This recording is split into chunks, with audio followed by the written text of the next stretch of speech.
कैसे हैं आप लोग। आज एक बार फिर से आप सभी का स्वागत है हमारे चैनल पर। आज हम लोग फिर से बाल विकास से संबंधित कुछ प्रश्न देखेंगे जो कि सीटेट और यूपीटेट में पूछे गए हैं। तो चलिए शुरू करते हैं पहले प्रश्न से।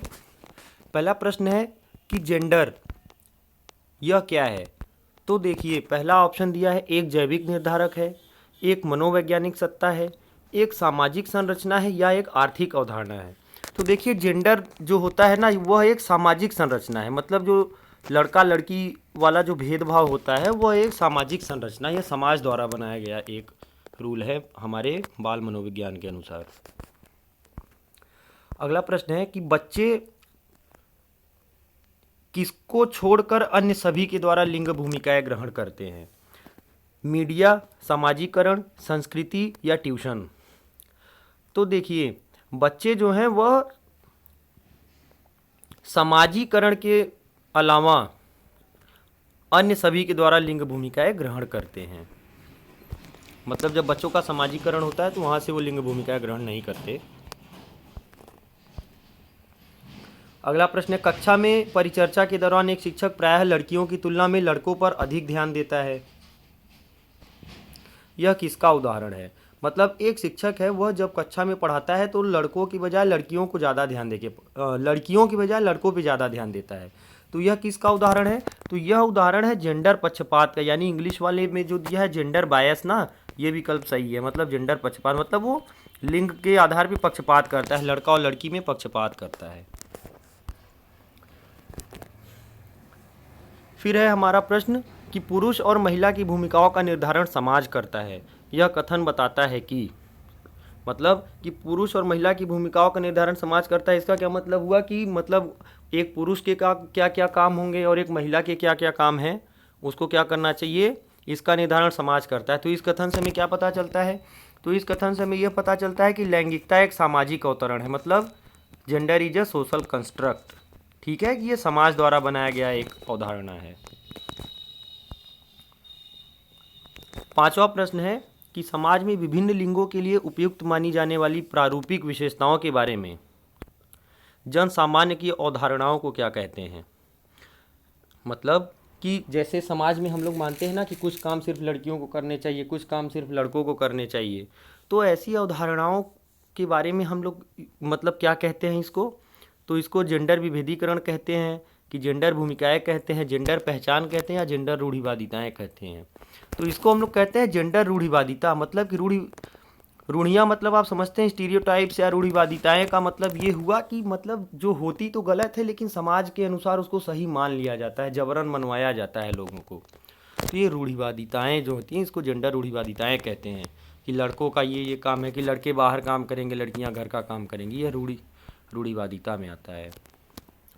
अगला प्रश्न है खिलौने, पहनावे की वस्तुएं, घरेलू सामग्रियां, व्यवसायों एवं रंगों को विशिष्ट लिंग के साथ संबंधित करना क्या प्रदर्शित करता है। तो यह भी जेंडर रूढ़िवादिता को प्रदर्शित करता है, कि लड़कियां यह पहनेंगी, लड़के ये पहनेंगे, ये खिलौना लड़कियों का है वो लड़कों का है। तो यह भी जेंडर रूढ़िवादिता का है। फिर है कि बच्चों में जेंडर रूढ़िवादिता एवं जेंडर भूमिका अनुरूपता को कम करने के लिए निम्नलिखित में से कौन सी पद्धति प्रभावशाली है। मतलब कि हम लोग अगर ये कोशिश करें कि बच्चों के अंदर ऐसी रूढ़िवादिता ना हावी होने पाए, लड़का और लड़की में भेदभाव ना होने पाए, बच्चे एक दूसरे में भेदभाव ना करें लड़का लड़की में, तो यह भावना उनके अंदर पैदा करने के लिए हमको क्या करना चाहिए कि जेंडर पक्षपात के बारे में परिचर्चा करनी चाहिए। मतलब कक्षा में उनको बताना चाहिए इन सब चीज़ों के बारे में, या जेंडर विशिष्ट भूमिकाओं को महत्व देना, कि मतलब लड़कों को लड़कों वाले काम करवाने चाहिए, लड़कियों को लड़कियों वाले काम करवाने चाहिए, या जेंडर पृथक खेल समूह बनाना। मतलब कि ऐसे खेल समूह बनाइए जिसमें कि लड़के लड़की दोनों अलग अलग हों। या डी है जेंडर पृथक बैठने की व्यवस्था बनाना, कि लड़कों को अलग बैठाया जाए, लड़कियों को अलग बैठाया जाए। तो देखिए, जेंडर पक्षपात के बारे में जब हम परिचर्चा करेंगे, उसके बारे में बच्चों को समझाएंगे, कक्षा में उदाहरण देंगे, तो उससे थोड़ी सी उनकी सोच अच्छी होगी, उनको चीज़ें समझ में आएंगी उस बारे में। अगला प्रश्न है हाल ही में पाठ्यचर्या में ऐसी कहानियों को शामिल करने के लिए विवेकशील प्रयास किया गया है जिसमें पिता घर के कार्यों में लगा रहता है और माता साहसी गतिविधियों को करती है।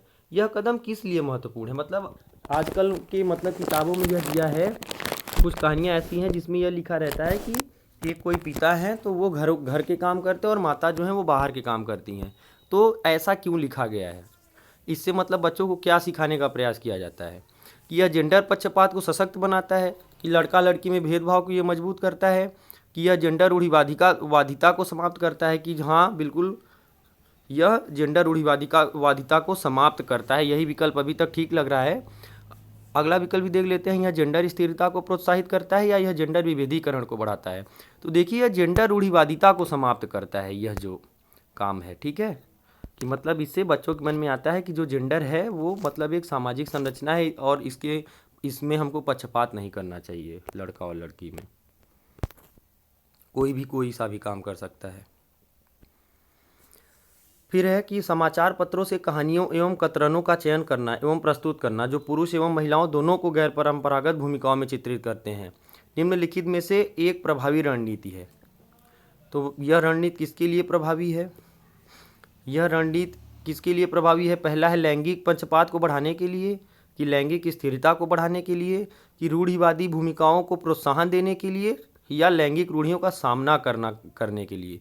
तो देखिए, यह लैंगिक रूढ़ियों का सामना करने के लिए यह काम करवाया जाता है। मतलब कि बच्चे जो रूढ़ियाँ हैं लिंग से संबंधित, लड़का और लड़की से संबंधित जो गलत चीज़ें हैं हमारे समाज में, उसको दूर करने के लिए यह काम करवाया जाता है। अगला प्रश्न है कि अनेक शोध अध्ययनों से पता चला है कि शिक्षक लड़कियों की अपेक्षा लड़कों से अधिक पारस्परिक क्रिया करते हैं। इसकी सही विवेचना क्या है? कि मतलब कुछ रिसर्च में ये पता चला है कि जो टीचर होते हैं वो लड़कियों के बजाय लड़कों के ऊपर ज़्यादा ध्यान देते हैं। कहने का मतलब ये है। तो इसका क्या मतलब होता है? तो ए है कि लड़कियों की तुलना में लड़कों में शैक्षिक क्षमताएं काफ़ी अधिक होती है, मतलब लड़के ज़्यादा तेज होते हैं पढ़ने में। नहीं, ऐसी बात नहीं है। बी है लड़कियों की तुलना में लड़कों को अधिक अवधान की आवश्यकता होती है, कि लड़कों के ऊपर ज़्यादा ध्यान देने की ज़रूरत होती है। नहीं, ये भी बात नहीं है। सी है यह शिक्षण में लिंग पक्षपात का एक उदाहरण है, कि मतलब इससे पता चलता है कि जो टीचर है वो लिंग पक्षपात करता है, लड़का और लड़की में पक्षपात करता है। या डी है कक्षा में लड़कियों की तुलना में लड़कों को अधिक आसानी से नियंत्रित किया जा सकता है। तो देखिए, ये क्या है ना, ये लिंग पक्षपात का एक उदाहरण है। तो विकल्प सी हमारा इसमें सही है ना। अगला प्रश्न है पुरुष स्त्रियों की अपेक्षा ज़्यादा बुद्धिमान होते हैं, यह कथन। मतलब अगर कहीं लिखा है कि जो पुरुष हैं वो स्त्रियों से ज़्यादा बुद्धिमान होते हैं, तो यह कथन क्या है? लैंगिक पूर्वाग्रह को प्रदर्शित करता है, कि मतलब कि भेदभाव को प्रदर्शित करता है लड़का लड़की में, या बुद्धि के भिन्न पक्षों के लिए सही है। सी है सही है, या डी है सही हो सकता है? देखिए, सही तो कभी नहीं है ये बात। सही हो सकता है, ये भी नहीं सही है। मतलब सही तो है ही नहीं। तो बिल्कुल ए वाला ऑप्शन हमारा इसमें ठीक है ना, कि यह एक पक्षपात का उदाहरण है, प्रदर्शित कर रहा है पक्षपात को। ठीक है। फिर अगला प्रश्न है लिंग क्या है? तो लिंग देखिए क्या है, ये एक सामाजिक संरचना है, अकॉर्डिंग टू एनसीएफ हम कह सकते हैं। ठीक है, जो राष्ट्रीय पाठ्यचर्या की रूपरेखा है उसमें भी लिखा है कि लिंग एक सामाजिक संरचना है, मतलब लड़का और लड़की में जो भेदभाव है वह समाज के कारण है। ठीक है, बाकी होते सब बराबर हैं। 13वां प्रश्न है कि किसके अलावा निम्नलिखित श्रेणियां जेंडर को प्रभावित करती हैं? निर्जातीयता, धर्म, अभिक्षमता या भाषा? तो देखो, जो भाषा है, भाषा के अलावा बाकी सारी चीज़ें जेंडर को प्रभावित करती हैं। ठीक है, भाषा का किसी से कोई लेना देना, भाषा तो सभी सीखते हैं, बराबर सीखते हैं।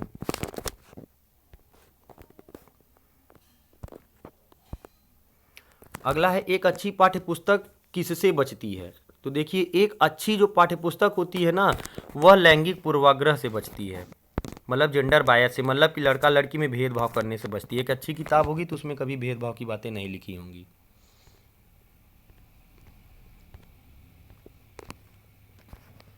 फिर है कि कक्ष में जेंडर विभेद या लिंग विभेद क्या करता है? तो शिक्षार्थियों के निष्पादन को प्रभावित नहीं करता, शिक्षार्थियों के हास्योन्मुख प्रयासों अथवा निष्पादन का कारण बन सकता है, पुरुष शिक्षार्थियों के वृद्धि उन्मुख प्रयासों अथवा निष्पादन का कारण बन सकता है, या महिला शिक्षकों की अपेक्षा पुरुष शिक्षकों के द्वारा अधिक किया जाता है। तो देखिए, अगर कोई कक्षा है जिसमें लड़के और लड़की में भेदभाव किया जा रहा है तो उसका क्या प्रभाव पड़ सकता है? तो देखिए, उसकी वजह से ना जो बच्चे हैं उनकी तरक्की रुक जाती है, उनका विकास रुक जाता है, वो कम सीख पाते हैं। ठीक है, तो देखिए इंग्लिश वाले में क्या है कि may lead to diminished effort और परफॉर्मेंस ऑफ द स्टूडेंट्स, मतलब जो बच्चों का जो परफॉर्मेंस या जो वो प्रयास करते हैं सीखने का, वो डिमिनिश होता है ना। डिमिनिश मतलब कि घटता है वो। ठीक है, तो मतलब बच्चे अच्छे से सीख नहीं पाते भेदभाव के कारण। तो यही विकल्प हमारा सही है। अगला प्रश्न है 16वां कि राज्य स्तर की एक एकल गायन प्रतियोगिता में के लिए विद्यार्थियों को तैयार करते समय एक विद्यालय लड़कियों को वरीयता देता है, यह दर्शाता है। अब देखिए कि मतलब एक कोई स्कूल है, किसी गाने का कंपटीशन हो रहा है, तो वह स्कूल वाले लड़कों के बजाय लड़कियों को तैयार कर रहे हैं गाने के लिए। तो इससे क्या पता चलता है? यह पता चलता है कि वह जो स्कूल है ना, वो लैंगिक पूर्वाग्रह से ग्रसित है, मतलब वो जेंडर बैस्ड है। उसको लगता है कि सिर्फ लड़कियां ही गाना अच्छा गा सकती हैं, लड़के गाना नहीं गा सकते, जबकि ऐसी कोई बात नहीं है, लड़के भी अच्छा गाना गा सकते हैं। तो वह जो स्कूल है वो लैंगिक पूर्वाग्रह से ग्रसित है। अगला प्रश्न है कक्षा 8 की एक पाठ्य पुस्तक में इस प्रकार के चित्र हैं कि शिक्षिका एवं घरेलू काम करने वाली के रूप में महिला, जबकि डॉक्टर एवं पायलट के रूप में पुरुष।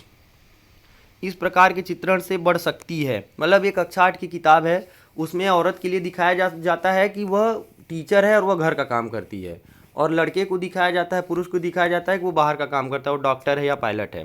तो इससे क्या बढ़ सकता है? अब इससे पता है क्या बढ़ सकता है? इससे ना जेंडर स्टीरियोटाइप्स बढ़ता है हमारा, ये है बी ना, मतलब कि लिंग रूढ़िबद्धता या रूढ़िवादिता बढ़ती है।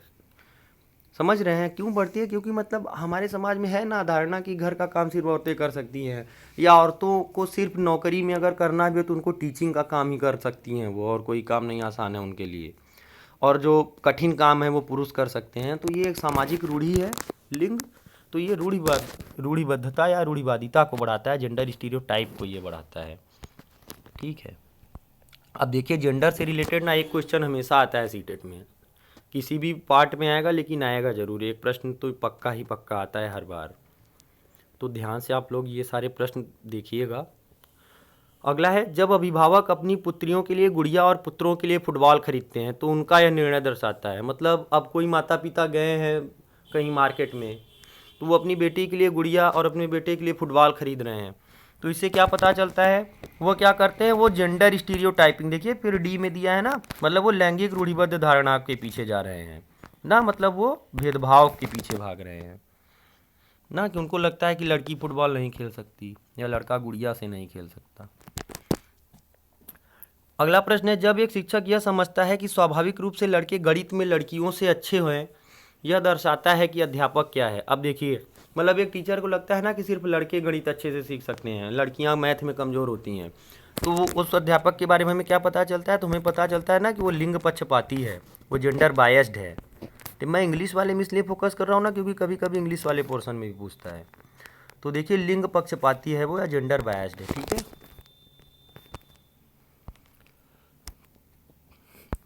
अगला प्रश्न है कि अध्यापिका ने एक कमेटी के प्रधान को सभापति के स्थान पर सभा अध्यक्ष लिखा, यह संकेत करती है कि अध्यापिका, मतलब एक कमेटी है उसका कोई हेड है, तो उसको ना उस टीचर ने चेयरमैन की जगह पे चेयर पर्सन लिख दिया ना। तो इससे क्या पता चलता है कि वो क्या करती है?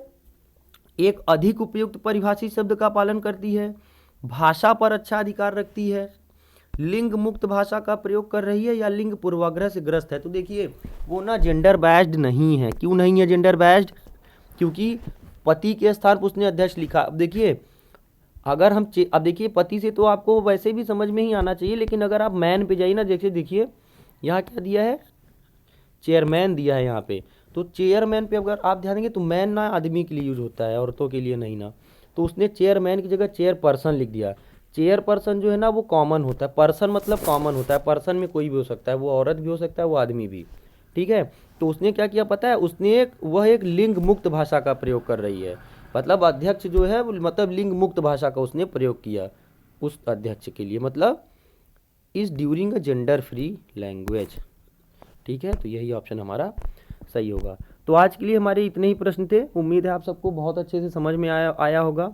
और ये इस वाले टॉपिक से एक ना एक प्रश्न हर बार सीटेट में आता है, तो आप लोग बहुत अच्छे से इसको ध्यान से पढ़िएगा और आपके पास जो बुक्स होंगी वहाँ से भी क्वेश्चन सॉल्व करने की कोशिश कीजिएगा इस टॉपिक पे।